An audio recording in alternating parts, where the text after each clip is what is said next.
కరతాళధ్వనులతో చెప్పాలి బాలయ్య బాబుకి జై. మరి మన నటసింహం ది లెజెండ్ జై బాలయ్య.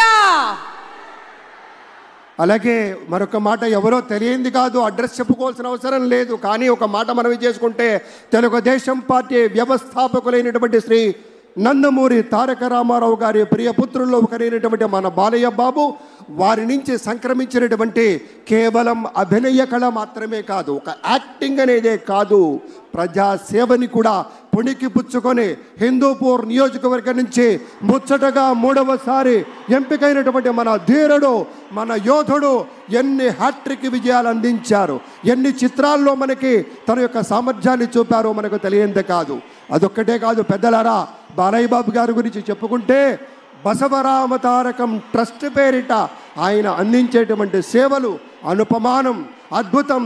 క్యాన్సర్ వ్యాధితో బాధపడుతున్నటువంటి అనేక మంది ఆర్తుల్ని రక్షించడం కోసం బసవ తారకం ట్రస్ట్ పక్షాన విశేషమైనటువంటి రీతిలో సేవలు అందిస్తున్న బాలయ్య బాబుకి జై.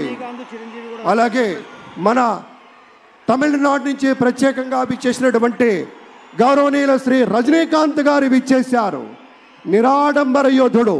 అలాగే మన పెద్దలు మెగాస్టార్ శ్రీ చిరంజీవి గారు విచ్చేశారు. స్వాగతం పలుకుతాం గట్టిగా మన మెగాస్టార్ చిరంజీవి గారికి. అద్భుతం. ఆత్మీయ ఆలింగనాల నడుమ సహేతుకమైన సప్రమాణికమైనటువంటి రీతిలో ఆ వినయం చూడండి మన రజనీకాంత్ గారిది. ఎంత ఎత్తుకెదిగినటువంటి గొప్ప కళాకారుడు అయినా కూడా వదిగి ఉండేటువంటి ఆ మహనీయులందరికీ స్వాగతం పలుకుతూ It gives us great pleasure to welcome Talaiva superstar Rajinikanth garu and Lata Rajinikanth garu to Andhra Pradesh for this momentous occasion. Padma Vibhushanulu ఆ రోజు మనం అంతా చూసాం. పుత్రోత్సాహం తండ్రికి ఏ విధంగా ఉంటుందో మనకి తెలియదు, కానీ సోదర ఉత్సాహం ఆ సాష్టాంగ నమస్కారంలో మనం అంతా వీక్షించాం. ఆప్యాయత, అనురాగం, అనుకున్నది సాధించి పవన్ కళ్యాణ్ గారు సోదరుడు మెగాస్టార్ గారికి సాష్టాంగ నమస్కారం చేసిన తరుణం మనందరి కళ్ళల్లో కూడా నీళ్ళు వచ్చాయి, ఆనంద బాష్పాలు వచ్చాయి. ఒక విజయాన్ని సొంతం చేసుకుని తిరిగి ఇంటికి వెళ్ళి తల్లి గారికి, వదిన గారికి, అన్నగారికి చేసిన సాష్టాంగ నమస్కారాన్ని ఈరోజు సభాముఖంగా గుర్తు చేసుకోవడం అవసరం అనిపించింది. It gives us great pleasure to welcome all the dignitaries across the world.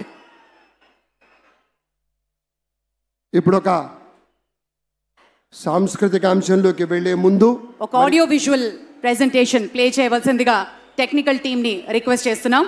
ఏవి ప్లీజ్.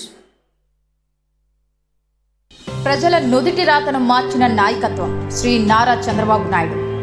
చిత్తూరు జిల్లా నారావారిపల్లెలో శ్రీ ఖజ్జూర నాయుడు, శ్రీమతి అమ్మనమ్మ దంపతులకు 1950 ఏప్రిల్ 20న జన్మించారు శ్రీ నారా చంద్రబాబు నాయుడు గారు. విద్యార్థి దశలోనే నాయకుడిగా తన ప్రస్థానాన్ని ప్రారంభించిన చంద్రబాబు గారు 28 ఏళ్ల పిన్న వయసులోనే చంద్రగిరి శాసనసభ నియోజకవర్గం నుండి ఎమ్మెల్యేగా గెలుపొంది రాష్ట్ర శాసనసభలో అడుగుపెట్టారు. 30 ఏళ్ల వయసులోనే ఆంధ్రప్రదేశ్ రాష్ట్ర చలనచిత్ర పరిశ్రమ, పురావస్తు శాఖల మంత్రిగా బాధ్యతలు చేపట్టారు.